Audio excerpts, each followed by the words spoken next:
O ar frio da madrugada no Vale do Paraíba penetrava os pulmões como lâminas de gelo. O soldado Lucas Alves expirou uma nuvem de vapor, flexionando os dedos enrijecidos pela dor e pelo frio da serra. Uma dor latejante irradiava de uma mancha roxa e inchada em seu pulso, subindo por todo o braço. Era um resquício da noite anterior, um evento ocorrido na escuridão opressiva do alojamento. O nome e o número de identificação em sua tarjeta de identificação pareciam queimar de vergonha em seu peito, e ele não conseguia levantar a cabeça. As risadas de seus superiores, os insultos, a sensação de cada chute e soco ainda estavam gravados em sua pele, em seus ossos, em sua alma.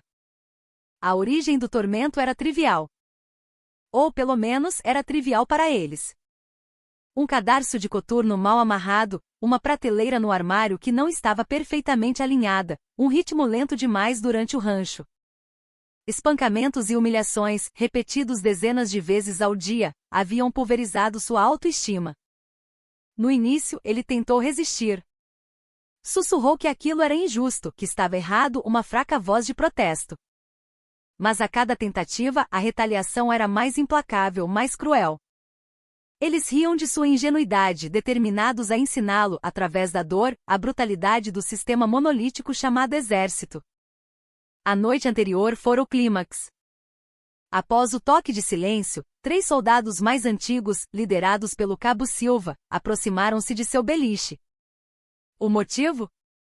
Não gostaram do jeito que ele os olhou. Arrastaram Lucas para a lavanderia nos fundos do alojamento. No ar úmido e impregnado com o cheiro forte de sabão em pó, o ataque indiscriminado começou. Chutes atingiram suas costelas, socos desfiguraram seu rosto. Ele não conseguia sequer gritar. O som, eles o avisaram, apenas traria uma punição ainda maior.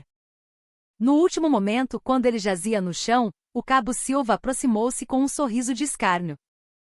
E aí, moleque? Ainda não aprendeu? Se quiser ter vida fácil aqui, tem que rastejar. Silva agarrou o braço de Lucas, torcendo. Então, pegou um cesto de roupa suja vazio e bateu com toda a força contra o pulso do jovem soldado. Um som doentio, um estalo oco, ecoou na lavanderia, e uma dor excruciante atravessou cada nervo de seu corpo. Lucas mordeu o lábio para engolir o grito. Enquanto sua consciência se esvaía, ele ouviu claramente as risadas satisfeitas de seus algozes. Eles o deixaram ali, no chão frio como um brinquedo quebrado, e voltaram para o alojamento. Na manhã seguinte, seu pulso estava inchado como a pata de um elefante, e a mancha roxa escura se estendia até o cotovelo. Segurar um talher era impossível, até mesmo lavar o rosto era uma tortura. A dor superava qualquer coisa que ele já sentirá. O medo de que algo estivesse permanentemente quebrado o consumiu. Lucas reuniu coragem e se aproximou do 3º Sargento Costa, um oficial recém-chegado que ele acreditava ser mais acessível. Sargento Costa, meu pulso está doendo muito. O senhor me daria permissão para ir à enfermaria? Lucas perguntou com a voz trêmula, mostrando o membro inchado. A testa de Costa franziu-se por um instante ao ver o ferimento.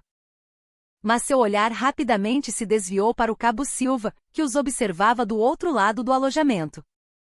Silva fez um gesto sutil com os olhos para o sargento. Naquele breve momento, um lampejo de conflito e resignação passou pelo rosto de Costa. Ele soltou um longo suspiro e, evitando o olhar de Lucas, disse: Soldado Alves, na vida militar, a gente se machuca. Não precisa fazer tanto drama por uma coisinha assim. Diga que se machucou no treinamento e aguente firme. Mas, sargento, acho que o osso está quebrado. Eu mal consigo mexer. Se vira. Estou ocupado agora, falamos depois. Costa o dispensou com um aceno irritado e se afastou. Lucas ficou parado como uma estátua de pedra, observando as costas do sargento se distanciarem. Sua última esperança se desfez. Os outros soldados ao redor fingiam não ver, evitando ativamente a cena. O silêncio deles era uma concordância tácita, uma forma invisível de violência. Naquele lugar, ele estava completamente, desesperadamente sozinho. Finalmente, Lucas decidiu que precisava falar diretamente com o comandante de seu pelotão, o capitão Ribeiro.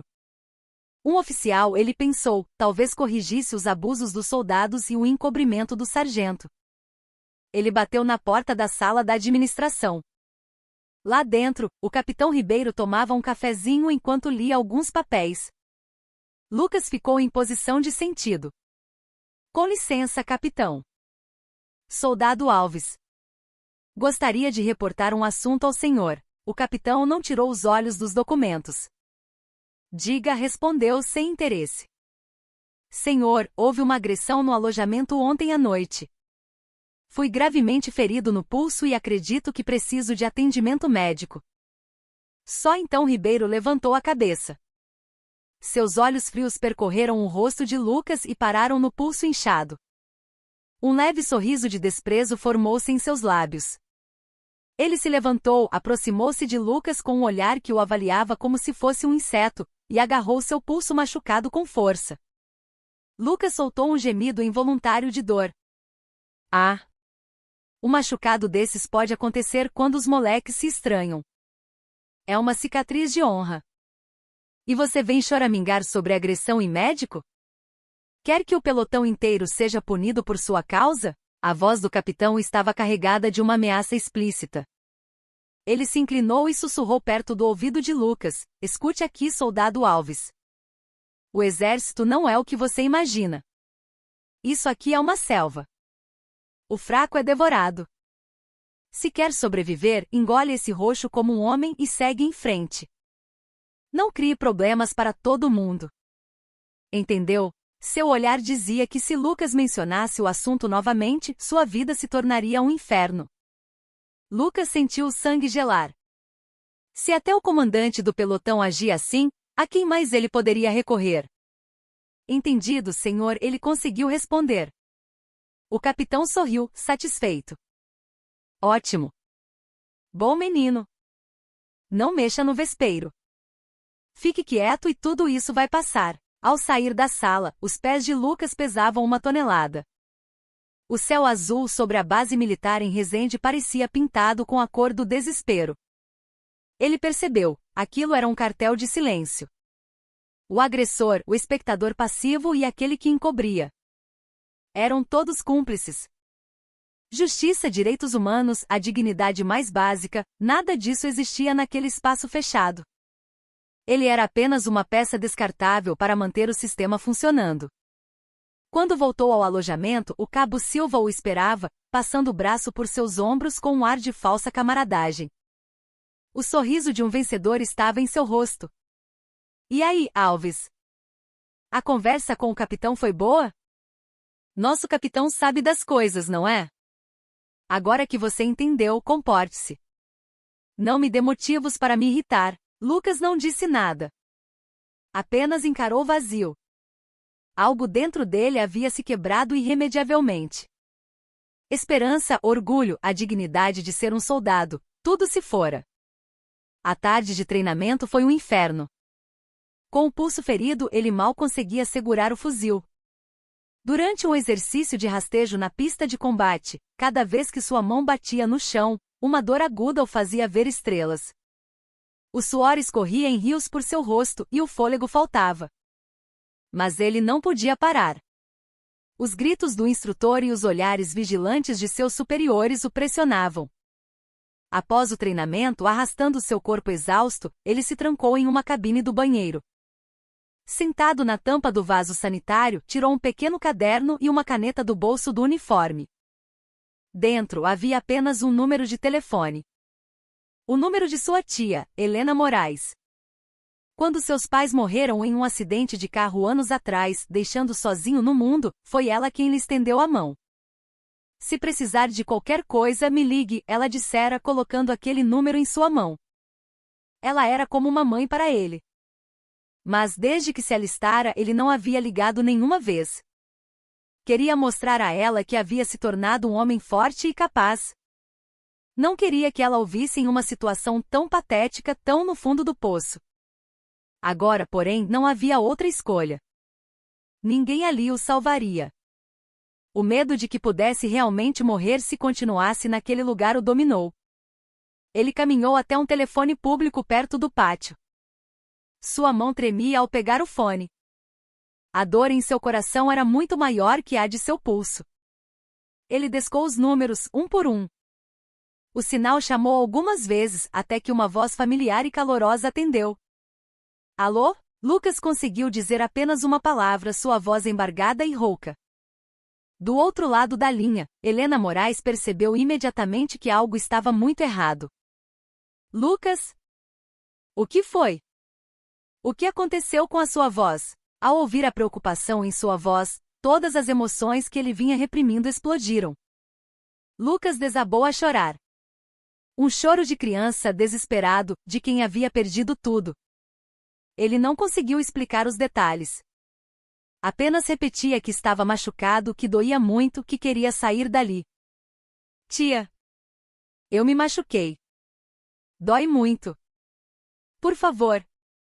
Me tira daqui. Helena não fez perguntas. Apenas ouviu em silêncio o choro de seu sobrinho. Seu silêncio não era de indiferença, era o silêncio de quem processava a fúria e solidificava uma decisão. Em sua mente, ela já estava traçando um plano de ação. Depois de um longo tempo, ela falou com uma voz calma, mas firme como aço. Lucas, não se preocupe com mais nada. A tia vai aí amanhã. Depois de desligar, Lucas ficou encostado na parede da cabine telefônica por um longo tempo. A promessa de que sua tia viria trouxe um pequeno alívio, mas também um novo medo. O que uma mulher de meia-idade sozinha poderia fazer? E se ela apenas irritasse os oficiais e piorasse ainda mais sua situação? Mas ele não tinha mais forças para pensar. Atravessando o pátio escuro de volta ao alojamento, seus passos eram como os de um condenado a caminho da execução. Atrás dele, os portões maciços da base se fecharam. Ninguém ali poderia imaginar que no dia seguinte, aqueles mesmos portões seriam arrombados de uma maneira completamente inesperada. Na tarde seguinte, a rotina na base militar transcorria com a mesma monotonia de sempre. Soldados cobertos de poeira voltavam do treinamento, enquanto os oficiais se dedicavam a tarefas administrativas. Lucas, tentando esconder a dor em seu pulso, organizava seu armário. Sua mente era um turbilhão de esperança e resignação. A tia realmente viria? E se viesse, faria alguma diferença? Foi então que um velho Fiat Uno, gasto pelo tempo, parou em frente ao portão principal da base. A lataria tinha marcas de incontáveis viagens, e a pintura desbotada gritava normalidade. O soldado de guarda e o cabo de dia olharam para o carro com indiferença. Era raro receber visitas em um dia de semana, ainda mais em um carro tão modesto.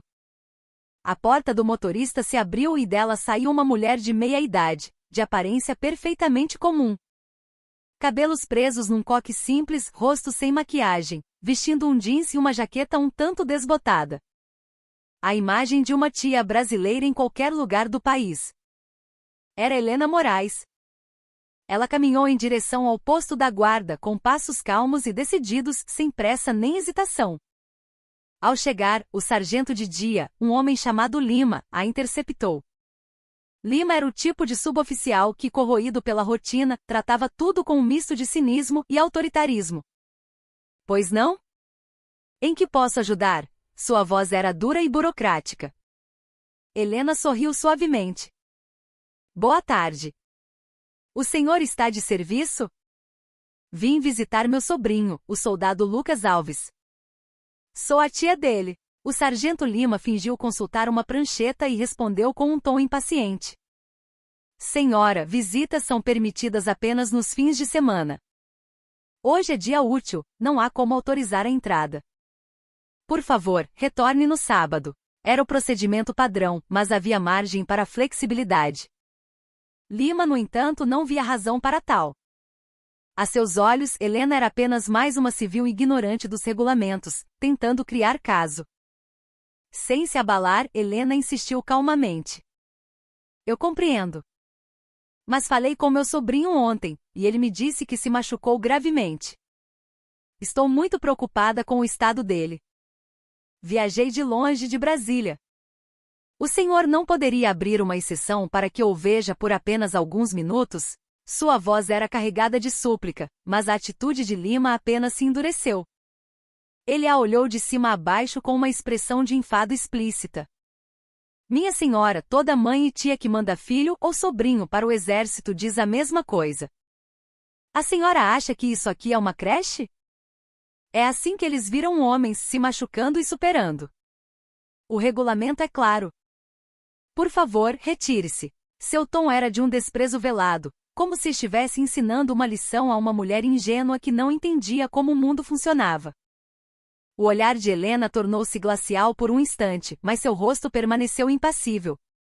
No exato momento em que ela ia falar novamente, algo estranho aconteceu. Do canil próximo ao posto da guarda, 2 pastores alemães que esperavam pelo treinamento mudaram subitamente de postura. Os cães, chamados Trovão e Fúria, eram conhecidos na base por sua ferocidade e bravura. Normalmente a simples presença de um estranho os faria latir furiosamente. Mas agora, os 2 cães não apenas estavam em silêncio, como também se encolheram no chão, emitindo um ganido baixo.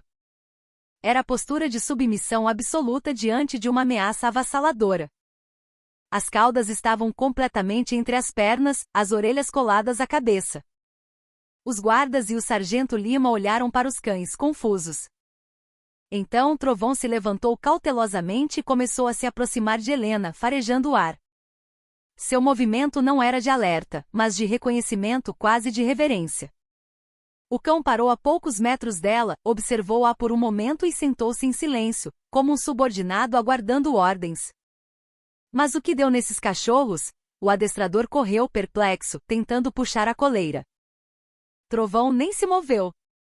Pelo contrário, rosnou baixo para o adestrador, como se estivesse irritado com a interrupção. Logo depois, o instrutor do canil veio correndo. O que está acontecendo? Por que não consegue controlá-los? O instrutor tentou usar comandos firmes, mas os cães o ignoraram completamente, mantendo toda a atenção em Helena. Isso é muito estranho, murmurou o instrutor, suando frio. Eles nunca agiram assim. É como se estivessem diante de um superior absoluto. Todos os olhares no portão se voltaram para Helena. O rosto do sargento Lima, que até momentos antes a tratava com desdém, agora exibia uma expressão de pura perplexidade. O que havia naquela mulher comum que fazia até os cães mais bem treinados do exército se curvarem? Foi então que Helena sorriu e falou. Sua voz era baixa, mas o peso em suas palavras pareceu dominar o ar ao redor. Esses garotos são descendentes de cães de operações especiais que eu mesma treinei quando era mais jovem, lá no Comando de Operações Especiais. Devem ter reconhecido a memória de seus ancestrais no meu cheiro. Suas palavras deixaram todos ainda mais confusos. Comando de Operações Especiais? Aquilo não era algo que uma tia comum diria. O sargento Lima sentiu instintivamente que algo estava terrivelmente errado. O suor começou a brotar em sua testa. Helena não se dirigiu mais a ele. Lentamente, ela abriu o zíper de sua jaqueta desbotada. Quando a jaqueta caiu de seus ombros, revelando o que estava por baixo, o ar no portão congelou. Sob a roupa civil, ela vestia uma farda militar impecável, perfeitamente engomada. E em cada um de seus ombros, brilhando sob o sol da tarde, estavam 4 estrelas deslumbrantes, o símbolo do mais alto posto do exército brasileiro em tempos de paz. General de Exército. As 4 estrelas cintilaram com uma luz fria.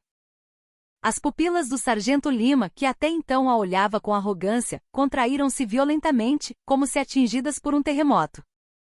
Sua boca se abriu e fechou, mas nenhum som saiu. Seu corpo inteiro petrificou. Os 2 soldados mais jovens que observavam a cena aturdidos, instintivamente se puseram em posição de sentido e prestaram continência, suas mãos tremendo de medo e espanto. Brasil!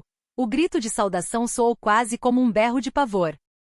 O ar antissonolento e burocrático do portão se encheu de uma tensão extrema, como se uma sirene de emergência tivesse soado.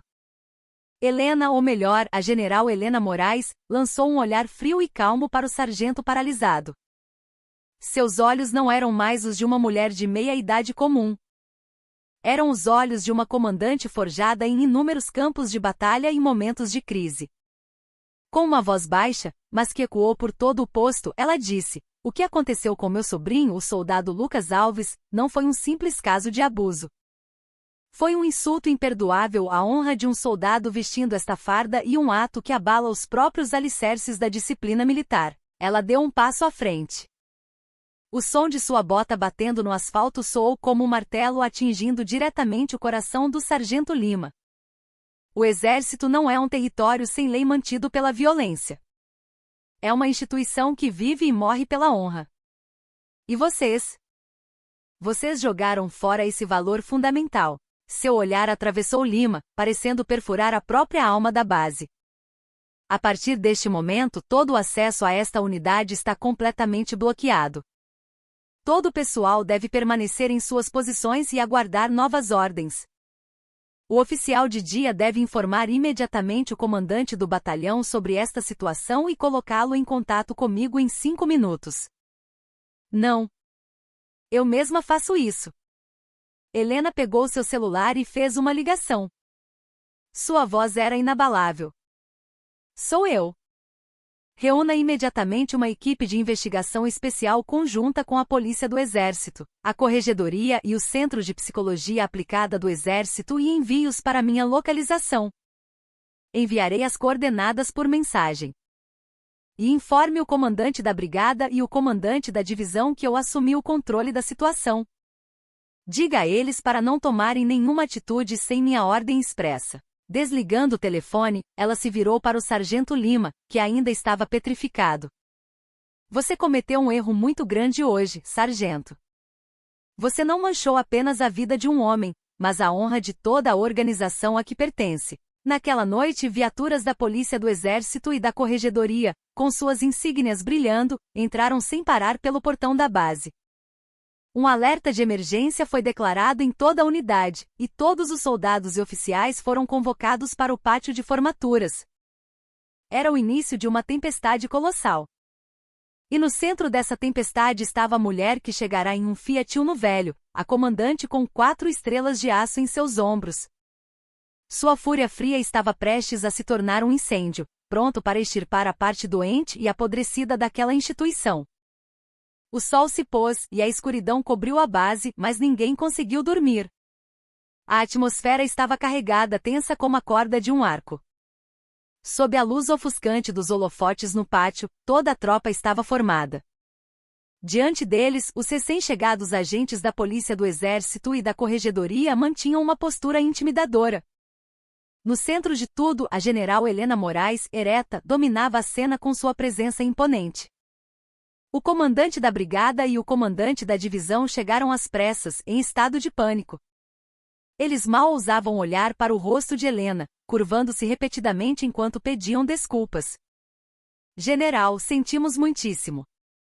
Como comandantes, assumimos total responsabilidade por este incidente lamentável em nossa área de comando. A voz do general de divisão tremia. Ele não conseguia acreditar no que estava acontecendo. A general Helena Moraes, conhecida como a Dama de Ferro por sua passagem por postos-chave no Estado-Maior do Exército em Brasília, aparecer em sua jurisdição sem aviso já era motivo para um ataque cardíaco. Mas a razão ser o abuso contra um simples soldado? Isso não era apenas um problema de uma unidade, era um escândalo que poderia destruir sua carreira inteira. Helena não respondeu aos pedidos de desculpas. Seu olhar estava fixo nos soldados formados, especificamente nos membros do pelotão de Lucas, cujos rostos estavam pálidos de medo. Ela se virou para o chefe da equipe da corregedoria, um coronel ao seu lado, e ordenou secamente: providencie a remoção imediata do soldado Lucas Alves para o Hospital Central do Exército, no Rio. Quero que ele seja examinado pelos melhores especialistas. Relatórios sobre o diagnóstico e o tratamento devem ser enviados diretamente a mim, de hora em hora. Sim, senhora.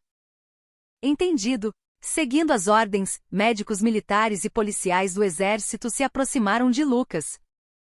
Ele olhava para eles, atordoado, sem entender a reviravolta dos acontecimentos. Ao seu lado, os rostos de seus superiores estavam lívidos. O cabo Silva tremia incontrolavelmente como uma folha ao vento. Ele sentia com uma certeza aterrorizante que sua vida estava desmoronando naquele exato momento. Antes que Lucas subisse na ambulância, Helena se aproximou e tocou levemente seu ombro. Lucas, não se preocupe mais. A tia vai consertar tudo. Concentre-se apenas em sua recuperação. Sua voz era calorosa, mas a determinação por trás dela era inflexível. Para Lucas, tudo aquilo parecia um sonho. Ele apenas conseguiu assentir. Todos no pátio assistiram em silêncio enquanto a ambulância deixava a base com a sirene ligada. A investigação começou imediatamente depois. Todas as comunicações da base foram interceptadas e as entradas e saídas rigorosamente controladas. A equipe de investigação especial se movia como caçadores experientes. Os primeiros a serem convocados foram os principais culpados do abuso, Cabo Silva e sua gangue, e aqueles que tentaram encobrir o crime, Sargento Costa e Capitão Ribeiro. Foram levados para salas de interrogatórios separadas. O ar frio da sala e o olhar penetrante do oficial da PE do outro lado da mesa fizeram a arrogância que eles exibiam na base desaparecer completamente. Cabo Silva, relate em detalhes o que você fez com o soldado Alves na lavanderia ontem à noite. A voz do interrogador era calma, mas não admitia evasivas. Silva tentou parecer indiferente, mentindo. Não aconteceu nada. Só demos uma bronca nele para acertar a disciplina. O pulso ele deve ter machucado sozinho no treinamento. Bronca? Os depoimentos preliminares de seus colegas de alojamento descrevem espancamento indiscriminado e agressão em grupo. Qual das versões é a correta? O oficial jogou uma pilha de papéis sobre a mesa. O rosto de Silva ficou branco. Ele jamais imaginou que o que fizeram seria investigado tão rápido e tão a fundo. Situações semelhantes ocorriam em outras salas. O sargento Costa tentou se esquivar, alegando que pensou ser uma briga trivial entre soldados e que não havia entendido a gravidade da situação. Mas o interrogador apresentou seus registros de chamadas e mensagens como prova, refutando cada uma de suas desculpas.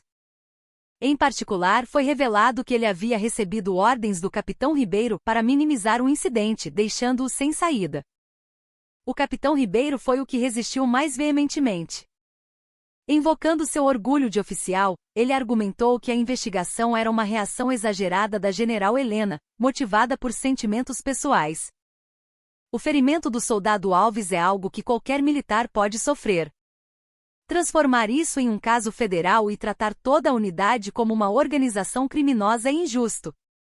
Isso é um claro abuso de poder. Sua voz estava alterada.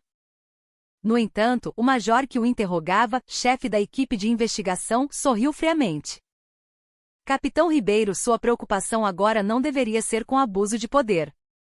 O senhor está sendo investigado por prevaricação, abuso de autoridade e coação de testemunha. Sabe qual é o estado do soldado Alves? O relatório de emergência do Hospital Central do Exército acaba de chegar. Fratura complexa do escafoide esquerdo com ruptura de ligamento. Cirurgia imediata é necessária, e se o tratamento tivesse sido adiado, poderia resultar em incapacidade permanente. O senhor ainda diria que isso é algo que qualquer militar pode sofrer. As palavras do major sugaram toda a cor do rosto de Ribeiro. Incapacidade permanente. A frase ecoou em sua mente como uma sentença. Isso não terminaria com uma simples punição disciplinar. Sua carreira militar e talvez sua vida inteira poderiam estar acabadas. Naquele momento, em um escritório temporário montado no comando do batalhão, Helena recebia atualizações em tempo real. À sua frente, estavam os registros de pessoal de todos os envolvidos. Ela não pretendia parar na punição dos agressores. Sua intenção era arrancar pela raiz a doença que infestava não apenas aquela unidade, mas todo o exército. Relatório, senhora. As entrevistas iniciais com todos os membros do pelotão do soldado Alves confirmaram depoimentos consistentes de intimidação, espancamentos e abusos sistemáticos. A vítima não era apenas o soldado Alves. O relatório do psicólogo fez a testa de Helena se enrugar profundamente. Ela cerrou os punhos. A raiva crescia ao saber que o sofrimento de seu sobrinho não era um caso isolado. Além disso, obtivemos múltiplos depoimentos de que o capitão Ribeiro e o sargento Costa rotineiramente negavam licenças e dispensas como forma de punição e usavam soldados para tarefas pessoais. E a situação administrativa da unidade? Ela perguntou. O chefe da corregedoria se adiantou. Até agora encontramos grandes discrepâncias nos registros de material e inventário, além de falhas no controle de combustível. Mais importante, os relatórios de desempenho de treinamento de todo o batalhão parecem ter sido sistematicamente exagerados e falsificados antes de serem enviados ao comando superior. Há uma alta probabilidade de que incidentes e acidentes tenham sido deliberadamente ocultados para inflar os resultados. Cada fato revelado era apenas a ponta de um iceberg gigantesco. O que começou com uma pequena rachadura, um ato de violência, estava revelando a podridão de corrupção, engano e irresponsabilidade escondida por baixo. Helena se levantou. Olhou pela janela à base mergulhada na escuridão. Quantos jovens estariam sofrendo em silêncio ali dentro? Para aqueles que vieram dedicar sua juventude para servir ao país, o exército não era um lugar para cumprir um dever sagrado, mas uma prisão onde a violência e a injustiça reinavam. Ela tomou uma decisão. Iria desmantelar e reconstruir aquela unidade do zero, purificá-la completamente. Punir alguns bodes expiatórios não mudaria nada, ela sabia disso muito bem. Se o próprio sistema não fosse transformado, outros Lucas continuariam a surgir. Coronel, ela chamou o chefe da corregedoria. Sim, general. A partir de agora, expanda o escopo da auditoria para toda a brigada. Não para toda a divisão. Quero os registros de todos os incidentes e acidentes dos últimos 3 anos, todos os registros de suprimentos e execução orçamentária, e todos os arquivos de avaliação de pessoal dos oficiais. Sem exceções. Os olhos do coronel se arregalaram. Aquilo era uma declaração de guerra total. Significava virar a divisão inteira de cabeça para baixo. Entendido. Providenciarei imediatamente. E o comandante da brigada e o da divisão estão suspensos de suas funções, aguardando ordens. Eu assumo pessoalmente a responsabilidade pelo vácuo de comando. Naquela noite, o comandante do batalhão recebeu a notificação de sua exoneração em seu próprio escritório. Ele olhou para a foto de sua família sobre a mesa e riu, desolado. O castelo que ele passou a vida construindo estava desmoronando em uma única noite. Ele refletiu sobre onde errou. Não ordenou a violência diretamente, mas foi conivente. Para manter a boa reputação da unidade, ele implicitamente instruiu que incidentes menores fossem resolvidos internamente. Sua complacência e egoísmo acabaram por criar monstros. Ao amanhecer, após o interrogatório inicial, o cabo Silva e o capitão Ribeiro foram formalmente detidos pela polícia do exército. Passando a noite atrás das grades, seus rostos eram uma mistura de desespero, remorso e um leve ressentimento. Só agora eles começavam a sentir o peso de seus crimes. Mas eles ainda não sabiam. Tudo aquilo era apenas o prelúdio de um julgamento muito maior. A tempestade chamada Helena Moraes estava apenas começando a se aproximar de seu olho. E no final daquela tempestade, uma outra verdade, que ninguém poderia prever, os aguardava. A investigação avançou a passos largos. A força-tarefa especial, comandada pessoalmente pela general Helena, era implacável. Como uma cirurgia de precisão, eles começaram a extirpar as partes doentes da unidade, uma por uma. Os interrogatórios varavam à noite, e pilhas de depoimentos e evidências se acumulavam. Com a prisão de Ribeiro e Silva, os soldados do pelotão, antes aterrorizados, começaram a derramar a verdade como uma represa rompida. A agressão a Lucas Alves não fora um ato isolado. Fora uma caçada humana sistemática e habitual, orquestrada por um grupo de soldados antigos liderados pelo cabo Silva. Eles descontavam seu estresse ou simplesmente se divertiam atormentando os recrutas mais fracos. Os métodos eram cruéis e humilhantes, privação de sono, insultos que atacavam a dignidade, assédio sexual e tortura com comida. O mais chocante era que esses atos ocorriam com a conivência ou, no mínimo, a negligência dos oficiais. Suboficiais como o Sargento Costa, querendo manter um bom relacionamento com os soldados mais antigos e evitar problemas, simplesmente ignoravam tudo. O capitão Ribeiro ia além, defendendo a violência como um meio necessário para forjar soldados fortes. Em sua ficha de avaliação constava ironicamente que ele tinha excelente capacidade de comunicação com a tropa e rigor na gestão da unidade. Era a prova cabal de quão enganoso o sistema se tornará. Helena lia os relatórios, contendo a fúria que fervia dentro dela. Isso não era o desvio de alguns indivíduos. Era um problema estrutural de uma organização militar que, obcecada por resultados, havia perdido sua essência. A noção equivocada de que a melhor unidade é aquela sem incidentes levava os comandantes a esconder e encobrir problemas e, nesse processo, os direitos dos soldados eram completamente esmagados. A investigação naturalmente se estendeu aos comandantes superiores. O comandante do batalhão e o da brigada alegaram ignorância total, mas suas desculpas foram rapidamente desmentidas. A equipe de auditoria descobriu que a caixa de sugestões da unidade era uma mera formalidade e que as queixas corajosamente feitas por alguns soldados haviam sido interceptadas ou ignoradas. Pior ainda, havia testemunhos de que alguns oficiais classificavam os soldados que reclamavam como problemáticos, sujeitando-os a retaliações. Senhora, obtivemos arquivos de áudio em que o comandante da brigada e o do batalhão instruem repetidamente seus subordinados a resolver problemas desagradáveis internamente e a nunca reportá-los ao comando superior, relatou um investigador da PE com a voz excitada. A fonte era o sargento ajudante do batalhão, que decidirá se tornar um delator. Ele há muito se sentia incomodado com as práticas corruptas, mas o medo de represálias o mantivera em silêncio. Aquela era sua chance de expor tudo. As peças do quebra-cabeça começaram a se encaixar. Os comandantes superiores encobriam incidentes para proteger suas promoções e reputações. Os oficiais intermediários obedeciam ou olhavam para o outro lado para garantir sua própria segurança.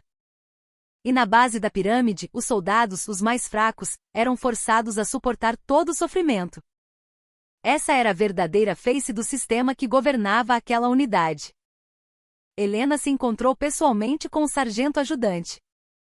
No rosto do velho militar, que dedicara décadas ao serviço, havia uma profunda angústia. General, eu sinto muito. Eu também fui um espectador. Sabia que estava errado, mas não tive a coragem de agir. Agradeço sua coragem agora. Seu testemunho será crucial para consertar esta organização podre, disse Helena, dando um tapinha em seu ombro como incentivo. Ela o via não como um simples delator, mas como a última centelha de consciência tentando restaurar a honra perdida do exército. Enquanto isso, no Hospital Central do Exército, Lucas passou por uma cirurgia bem-sucedida. Os médicos conseguiram evitar danos permanentes aos nervos, mas o diagnóstico era de que a recuperação completa levaria muito tempo. Helena falava com ele por videochamada todos os dias. O rosto de Lucas na tela ainda estava abatido, mas a expressão de desespero que ela vira na base havia desaparecido. Ele se preocupava que sua tia estivesse se excedendo por causa dele. Tia, está tudo bem? Sinto que causei um problema enorme. Lucas, isso não é por sua causa. É sobre consertar o que está errado. Então, não se preocupe com nada e foque na sua recuperação. E lembre-se, o que aconteceu com você não foi culpa sua. Você é a vítima e não tem do que se envergonhar. As palavras firmes de Helena fizeram os olhos de Lucas se encherem de lágrimas. Pela primeira vez desde que se alistou, ele sentiu que alguém o estava protegendo. Era o processo de recuperar a dignidade humana que ele havia perdido. À medida que a investigação se aprofundava, o foco se expandiu de abuso para corrupção estrutural. Nos documentos operacionais da unidade, a equipe de auditoria encontrou inúmeras irregularidades, equipamentos fantasmas que existiam apenas no papel, faturas de combustível infladas em várias vezes o consumo real, contratos de fornecimento concentrados em uma única empresa. Não eram erros administrativos, era a forte evidência de que alguém estava sistematicamente desviando o orçamento da defesa. General, há algo estranho aqui. A escala dessa corrupção vai muito além do que um batalhão ou brigada poderia gerenciar. Suspeitamos que há uma força maior por trás disso. O relatório do chefe da corregedoria aguçou o olhar de Helena. Ela pensava o mesmo. O abuso contra Lucas poderia ter sido uma cortina de fumaça para esconder essa vasta rede de corrupção. Ela examinou novamente a ficha de serviço do capitão Ribeiro. Sua carreira era comum, mas um detalhe se destacava. Desde que fora comissionado, ele servirá exclusivamente em unidades ligadas a uma rede de contatos específica. E no topo dessa rede estava um general que atualmente ocupava um cargo de alto escalão no exército. Não pode ser. Um pressentimento sombrio percorreu a mente de Helena. E se o abuso contra Lucas não fosse apenas o azar de encontrar superiores cruéis, mas algo premeditado desde o início? E se alguém, sabendo que Lucas era seu sobrinho, tivesse planejado tudo isso para pressioná-la ou neutralizá-la? Naquele instante a natureza do caso mudou completamente. Não era mais um simples caso de abuso no quartel. Poderia ser uma guerra invisível entre ela e uma poderosa facção corrupta dentro do exército. Seu sobrinho fora apenas a primeira vítima. Ela contatou imediatamente seu oficial de inteligência mais confiável, fora dos canais oficiais. Preciso que você investigue as pessoas que vou nomear. De forma discreta e rápida. Quero tudo, fluxo de dinheiro, contatos pessoais até o menor grão de poeira. A voz de Helena era fria como gelo. Ela decidirá que não era mais a presa, seria a caçadora. Se o objetivo deles era ferir seu sobrinho, fora um erro que eles se arrependeriam amargamente. Eles haviam mexido com a pessoa errada. Uma semana após o início da investigação, a unidade estava se transformando. Os agressores estavam sendo processados e toda a cadeia de comando, do comandante do batalhão para baixo, foi substituída. Novos oficiais chegaram, e programas foram implementados para renovar a moral da tropa. Mas Helena sabia que isso era apenas o começo. A verdadeira batalha estava por vir. Ela olhou pela janela do posto de comando. Além da paisagem aparentemente pacífica da base, ela podia sentir a presença de um sistema ainda maior e mais monstruoso. E ela estava pronta para atacar seu coração, mesmo que custasse sua carreira, sua vida, tudo. Era o único caminho para restaurar a honra do exército e garantir que nunca mais houvesse outro Lucas Alves. Uma tempestade ainda maior estava se formando. A guerra silenciosa havia começado. Helena agia como se estivesse focada apenas nas consequências do caso de Lucas e na estabilização da unidade, para que seus inimigos não percebessem que seu plano havia sido descoberto. Publicamente ela presidia reuniões, incentivava os novos comandantes e anunciava políticas para melhorar o bem-estar dos soldados. Para todos ela parecia uma verdadeira líder militar, indo além da vingança pessoal para corrigir os males crônicos do exército. Mas sob a superfície sua equipe secreta se movia com precisão. Eles teciam uma rede complexa para capturar o general Tavares e a Embra Defesa. Cópias do vídeo do teste do colete à prova de balas foram feitas e armazenadas em locais seguros, e evidências do caixa 2 da empresa e dos subornos pagos a Tavares foram se acumulando. O general Tavares, por sua vez, observava os movimentos de Helena com atenção. O fato de o escândalo ter estourado em uma unidade sob sua influência e ter no centro sua antiga rival, Helena Moraes, o deixava profundamente irritado. No entanto, ele ainda não havia compreendido a verdadeira dimensão da situação. Ele acreditava que tudo não passava de um espetáculo político de Helena para atacá-lo, confiando no poder de seu vasto cartel e na sua capacidade de esmagar uma única general. Essa Helena está passando dos limites, ele disse a um assessor.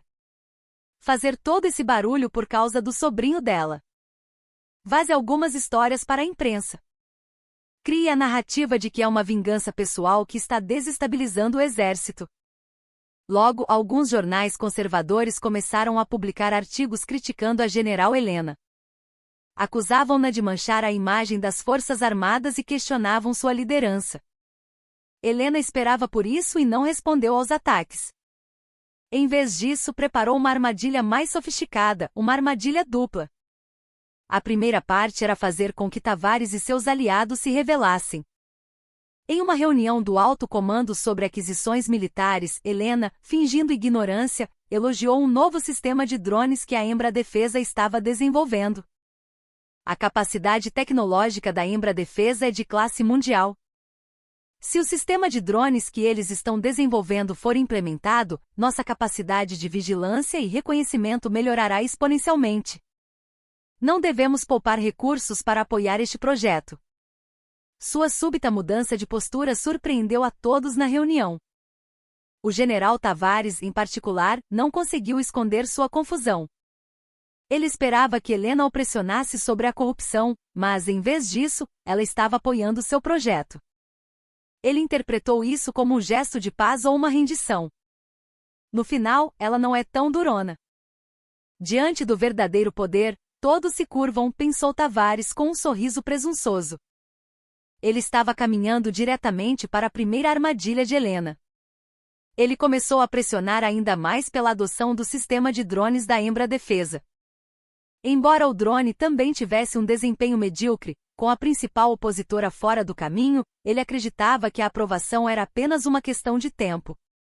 Foi então que Helena ativou a segunda armadilha, a verdadeira. Através de um delator anônimo, ela vazou o problema dos coletes defeituosos para o Tribunal de Contas da União, TCU. No entanto, os documentos que ela forneceu apenas levantavam suspeitas, sem incluir a prova definitiva, o vídeo. Isso era apenas o suficiente para dar ao TCU um motivo para iniciar uma auditoria oficial. Como esperado, o TCU abriu uma investigação sobre a Embra-Defesa. Tavares zombou da notícia. Ele já havia infiltrado seus contatos no TCU e a empresa tinha uma forte barreira de proteção construída através de lobby. Ele estava confiante de que a auditoria seria superficial. Com o início da investigação, Tavares e a Embra-Defesa se apressaram para destruir evidências e alinhar os depoimentos. Eles usaram todos os seus recursos para obstruir a auditoria e tentaram substituir os coletes defeituosos por produtos normais. Era exatamente isso que Helena queria. Ela os induziu a deixar um rastro de novos crimes enquanto tentavam apagar os antigos. Sua equipe secreta filmou e gravou tudo, aliados de Tavares subornando auditores do TCU, funcionários da Embra-Defesa falsificando dados de testes e descartando produtos defeituosos. Era um jogo psicológico de alto nível. A primeira armadilha os tornou complacentes, e a segunda os fez cavar a própria cova. Tavares e seus aliados não tinham ideia de que estavam dançando na palma da mão de Helena. Com todas as evidências em mãos, Helena jogou sua última carta. O dia da coletiva de imprensa regular do Ministério da Defesa. Ela postou tudo. A sala de conferências estava lotada de jornalistas e oficiais. O porta-voz do Exército estava no pódio, anunciando os resultados finais da investigação sobre o caso do soldado Lucas Alves. Era um discurso padrão, prometendo punições severas e medidas preventivas. Durante a sessão de perguntas, a porta dos fundos se abriu e a general Helena apareceu. Sua chegada não programada causou um alvoroço. Ela caminhou com passos firmes até o pódio e parou ao lado do porta-voz. Tenho algo a dizer ao povo brasileiro e aos meus companheiros de farda. Sua voz era baixa, mas tinha uma força que silenciou a sala. Todos os flashes das câmeras se voltaram para ela. O que vou lhes dizer agora não é sobre o infeliz incidente de um soldado. É uma denúncia sobre um cartel de corrupção massivo que abala os alicerces de nossas forças armadas e ameaça a segurança nacional. Sua declaração bombástica caiu como um balde de água fria na sala. Em seu escritório, o general Tavares assistia a tudo ao vivo pela TV. Ele sentiu um calafrio, mas tentou manter a compostura. Aqui está um vídeo que mostra o desempenho real dos coletes à prova de balas que nossos soldados estão usando. A um sinal de Helena, um vídeo começou a ser reproduzido na tela grande. A cena chocante do colete da Embra-Defesa sendo perfurado sem esforço por tiros de fuzil foi transmitida ao vivo. Gritos de espanto ecoaram na sala. Isso não é apenas um produto defeituoso. É o resultado da ganância daqueles que encheram seus bolsos às custas das vidas de nossos filhos. Em seguida, ela apresentou, uma a uma, as provas de que a Embra-Defesa havia falsificado dados de pesquisa e pago bilhões em subornos a oficiais de alto escalão, incluindo o general Tavares. As evidências eram tão claras e detalhadas que eram irrefutáveis. No escritório de Tavares, o telefone começou a tocar incessantemente. Eram ligações do Palácio do Planalto, da Agência Brasileira de Inteligência, de seus aliados. Mas ele não conseguia atender nenhuma. Ele estava ouvindo o som de seu império desmoronando. Ele havia caído perfeitamente na armadilha dupla de Helena. A coletiva de imprensa virou o Brasil de cabeça para baixo. O presidente convocou uma reunião de emergência, e o ministro da Defesa e o comandante do Exército pediram desculpas públicas. A Polícia Federal imediatamente formou uma força-tarefa para investigar o general Tavares e a Embra-Defesa. Helena deixou a sala de conferências. Ela sabia que sua carreira militar poderia acabar naquele momento.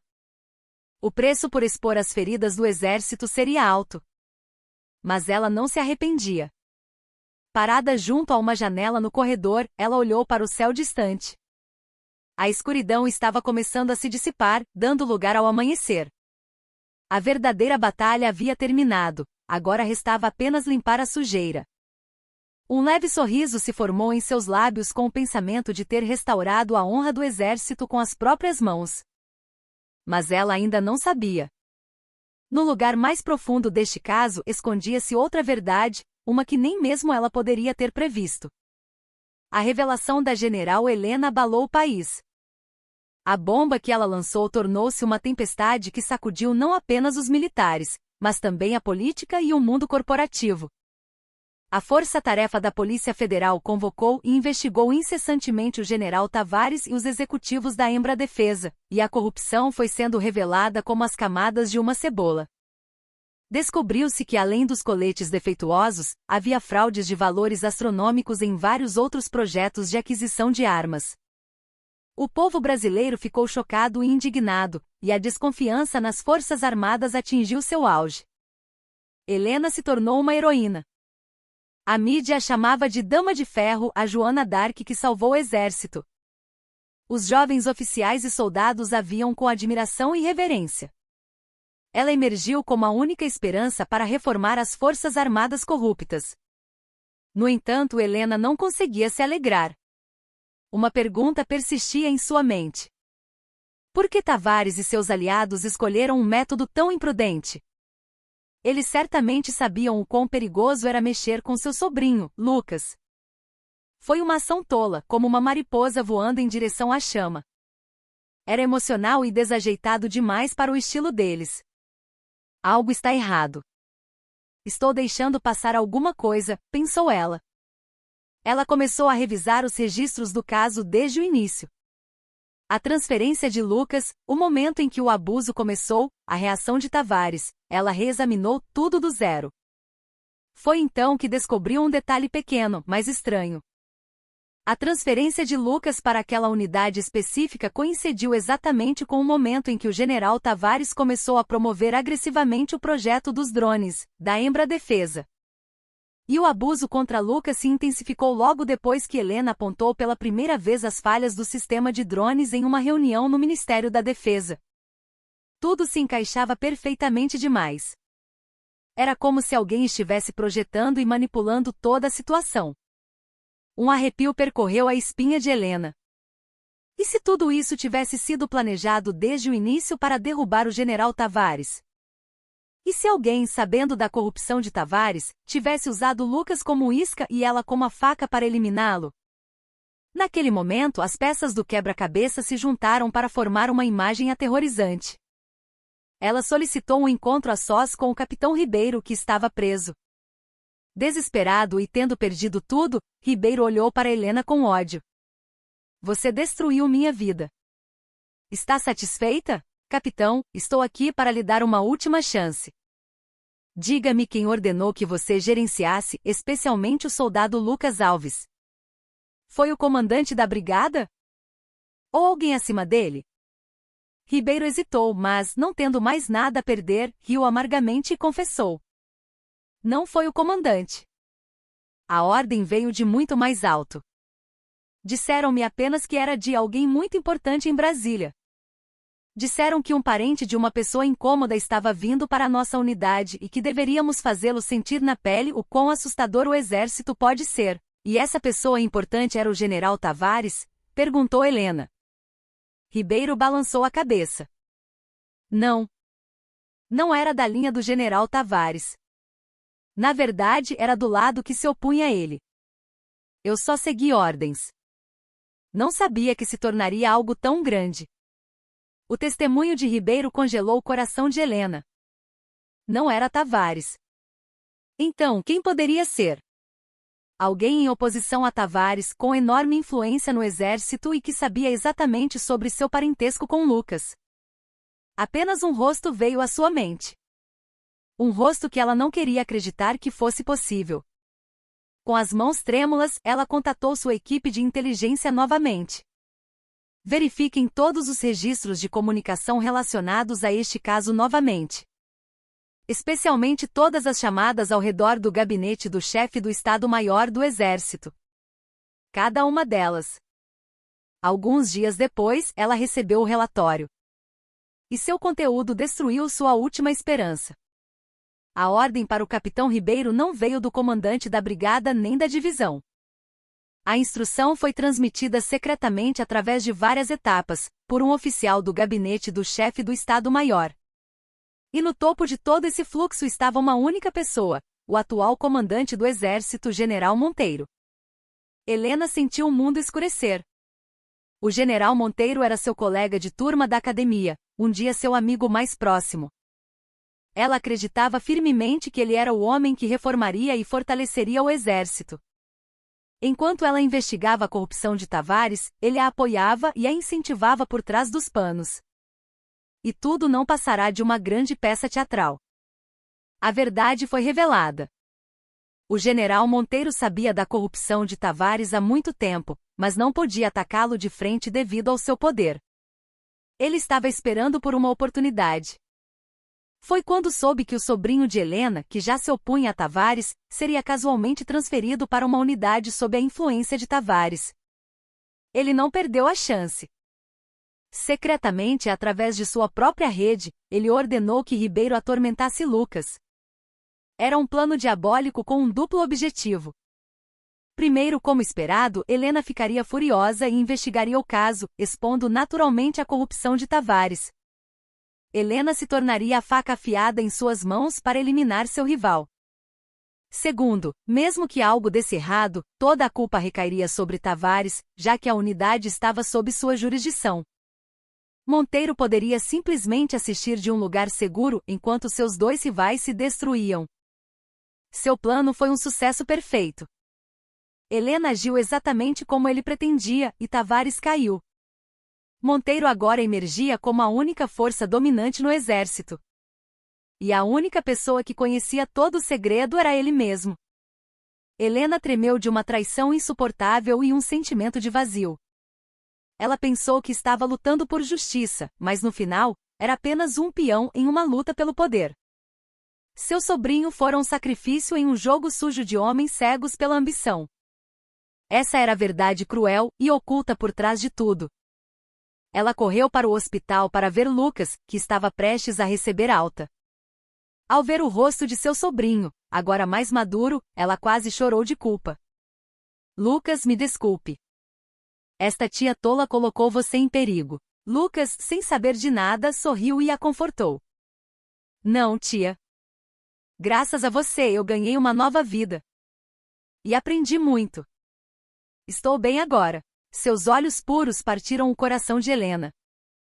Ela não podia contar a ele essa verdade horrível. Ao deixar o hospital, ela tomou uma decisão. Não podia terminar assim. Ela havia começado tudo isso com as próprias mãos e teria que terminar com as próprias mãos. Mesmo que seu oponente fosse o comandante de todo o exército. Mais uma vez, ela começou a se preparar para a última guerra, apostando tudo o que tinha. Desta vez, o inimigo era muito mais astuto e poderoso que o anterior. E agora ela não tinha ninguém para ajudar, ninguém em quem se apoiar. Estava sozinha.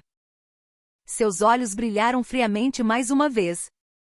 A verdadeira vingança ainda nem havia começado. O general Monteiro deleitava-se com sua vitória. Com a remoção de seu maior rival, o exército estava agora firmemente sob seu controle. Ele foi aclamado como um campeão da reforma militar, ganhando a confiança absoluta da mídia e do público. A general Helena tinha sido a ferramenta perfeita em seu plano, e agora era hora de descartá-la. Ele preparava uma ordem de transferência para Helena para um cargo administrativo irrelevante na Escola de Comando e Estado-Maior do Exército. Era uma forma de afastá-la do poder, fingindo oferecer-lhe uma saída honrosa, já que não podia simplesmente punir a heroína que expôs a corrupção. Mas Helena não era tão fácil de manipular. Ela antecipou as intenções de Monteiro e decidiu agir antes que ele pudesse neutralizá-la. Cortando todo o contato externo, ela se retirou, agindo como se tivesse aceitado a derrota e estivesse se preparando para a aposentadoria. Isso deixou Monteiro ainda mais seguro de si. No entanto, nas sombras, ela preparava sua guerra solitária. Suas únicas armas eram a verdade e a rede de inteligência secreta que construíra ao longo de décadas de serviço. Ela deu a seus poucos oficiais de confiança uma última missão. Investiguem tudo sobre o comandante. Toda a sua carreira de 30 anos. Pequenos delitos, fraquezas, segredos do passado. Não deixem pedra sobre pedra.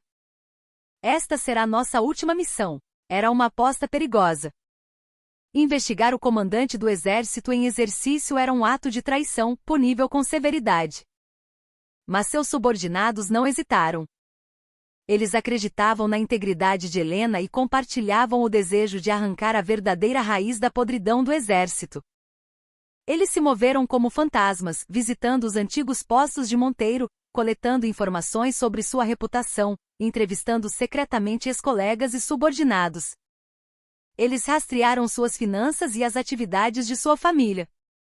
À medida que a investigação avançava, a imagem pública de Monteiro como um soldado íntegro e forte começou a se desfazer, revelando uma face gananciosa e cruel. Ele não hesitou em sabotar colegas e roubar o crédito de subordinados para garantir suas promoções. Sua esposa usou a posição dele para se envolver em negócios ilícitos, e seus filhos viviam uma vida de luxo. Mas isso não era suficiente. Esse tipo de corrupção era comum no alto escalão. Ela precisava de algo decisivo, uma prova irrefutável que o destruiria de uma vez por todas. Um dia, um oficial de inteligência trouxe a Helena um maço de documentos antigos. Eram os registros de um caso de morte de um soldado, arquivado como confidencial mais de uma década antes. Na época, Monteiro era comandante de um batalhão de fronteira. Um soldado em sua unidade morreu em um incidente com arma de fogo. A versão oficial foi de um disparo acidental devido à negligência, e o caso foi rapidamente encerrado. No entanto, os registros não oficiais que o oficial encontrou contavam uma história diferente. O soldado falecido havia tirado a própria vida com um fuzil, incapaz de suportar o abuso constante na unidade. O fato mais chocante era que o principal autor do abuso era ninguém menos que o filho de Monteiro, que na época servia como tenente na unidade do pai. Protegido pela influência do pai, ele aterrorizava os soldados com violência e humilhação. O soldado morto era um de seus alvos principais. Quando o incidente ocorreu, Monteiro usou todo o seu poder para encobrir o caso, proteger seu filho e evitar uma mancha em sua carreira. Ele ameaçou os membros da unidade para silenciá-los, falsificou os relatórios da investigação e pagou uma grande quantia à família do soldado falecido para abafar o caso. Ele havia sacrificado a vida de um jovem soldado por sua ambição e para proteger seu filho. Helena sentiu um frio na espinha ao ler o relatório. Era tão parecido com o caso de Lucas. A mesma crueldade em sacrificar subordinados por seus próprios objetivos. Ele sempre fora esse tipo de homem. Onde está a família do soldado falecido agora? Ela perguntou.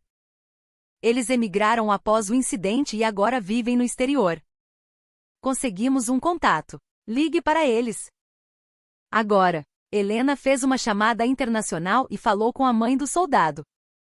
A voz da mulher, mesmo depois de uma década, ainda estava cheia de tristeza e ressentimento. Ela disse que, embora tivesse aceitado o acordo sob pressão, nunca havia abandonado o desejo de revelar a verdade sobre a morte de seu filho. Meu filho não se suicidou, ela soluçou. Aqueles demônios o mataram. Por favor, faça justiça por meu filho. O apelo da mãe fez Helena cerrar os punhos. Senhora, eu vou corrigir tudo. Eu vou restaurar a honra de seu filho. Todas as peças estavam agora em seu poder. Helena decidiu que não se esconderia mais. Ela escolheu o confronto direto e ligou para o general Monteiro. General, preciso falar com o senhor. A sós, Monteiro ficou surpreso com o pedido audacioso, mas concordou. Ele presumiu que ela queria reclamar de sua transferência. Ele viu como uma oportunidade de pacificá-la e talvez trazê-la para o seu lado. O local do encontro foi a cafeteria de um mosteiro isolado nas montanhas de Minas Gerais. Helena chegou cedo e esperou tomando um café. Logo Monteiro chegou sozinho. Ele sorriu sentando-se à frente dela. General Moraes, há quanto tempo? Imagino que tenha passado por muito estresse, mas fico feliz em vê-la bem. A hipocrisia dele a enojava, mas ela manteve uma expressão calma. Graças ao senhor, general.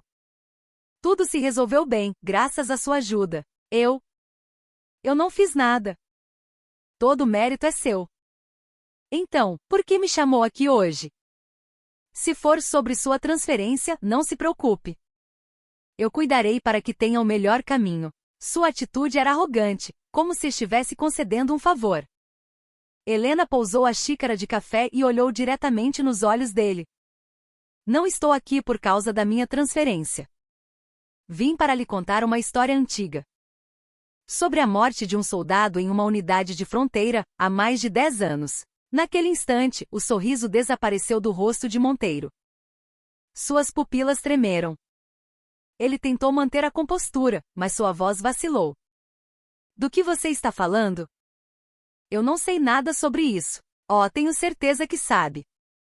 O nome do soldado era Cabo Roberto Mendes. E a bala que o matou foi disparada por ninguém menos que o seu filho. A última frase de Helena foi como uma adaga em seu coração.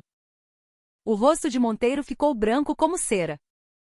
Ele percebeu que seu segredo mais sombrio, o pesadelo que nunca deveria ter vindo à tona, havia retornado. Ele não era mais o vencedor triunfante. Era apenas um criminoso assombrado por seu passado.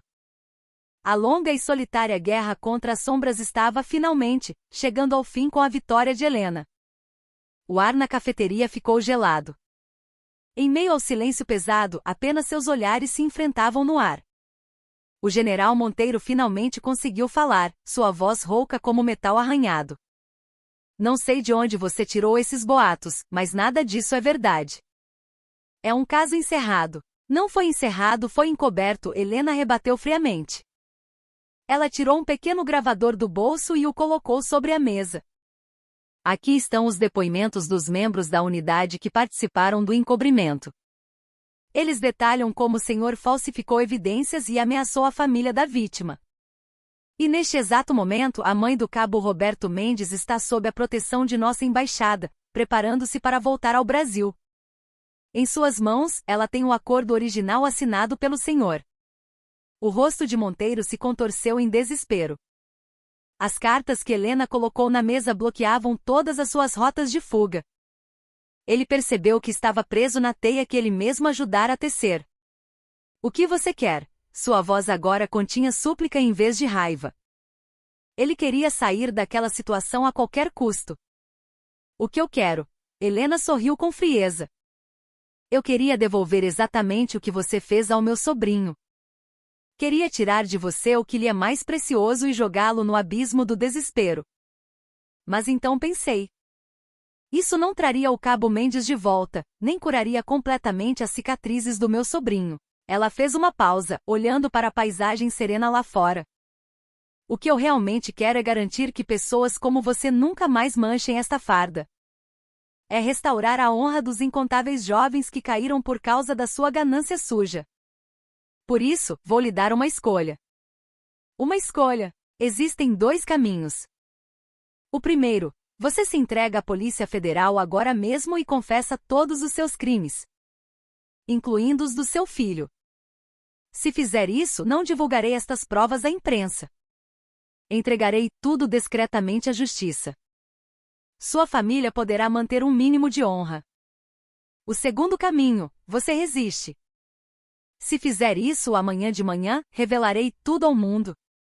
Não apenas você, mas seu filho e toda a sua família serão lembrados para sempre como os nomes mais desprezíveis do Brasil. Seu filho viverá o resto da vida com a marca de um assassino. Não era uma escolha. Era um ultimato da forma mais cruel. Ameaçá-lo com o futuro de seu filho. O mesmo que ele havia feito com a família do Cabo Mendes, ele agora estava recebendo de volta. O general Monteiro desmoronou. O orgulho e a ambição que ele construiu ao longo de uma vida se desfizeram como um castelo de areia. Ele baixou a cabeça e ficou em silêncio por um longo tempo, seus ombros tremendo. Tudo bem. Farei o que você quer. Ele admitiu a derrota. Não tinha mais forças nem vontade de lutar. Helena se levantou.